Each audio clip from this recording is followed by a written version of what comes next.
Alright, we're doing another stop on the Ring of Fire factory tour, on the Gun Show Loophole tour, and this one is 10-427, whatever this is, Sands blah blah blah away.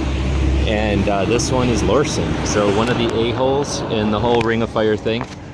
This guy is responsible for, I think they estimate 5,000 to 15,000 guns walking out of this building without serial numbers. So when the Saturday Night Specials have a bad rap, it's in big part to Lorcin.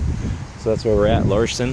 Of course, they're not in business anymore, but this guy was a friend of the son. So the Ring of Fire family tree starts with George Jennings making the Raven, and then Bruce Jennings did the Jennings, and his friend from high school, I can't think of the name now, I'll think of it when I'm not trying, started Lorcin. And instead of being in harmony, let's say, with George making the 25s, Bruce making the 22s, the daughter making the 380s and the 32s.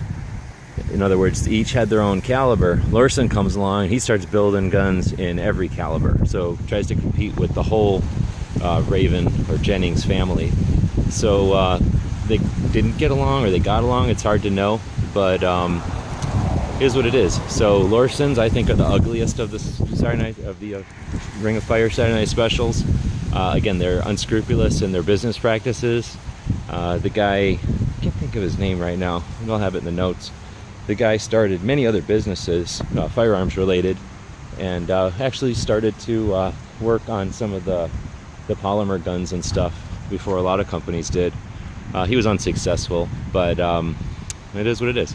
So this is the Lorcin factory on the Ring of Fire tour.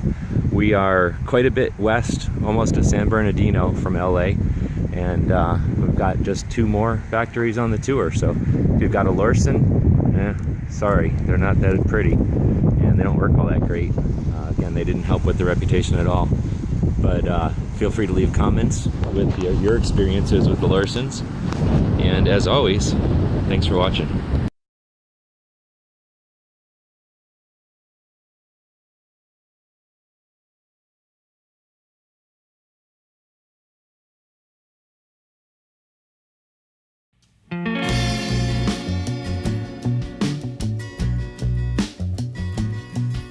The guys and gals of GunWebsites.com encourage you to take a CCW class every year, practice at least once a month, and carry every day. Thanks for watching GunWebsites.com.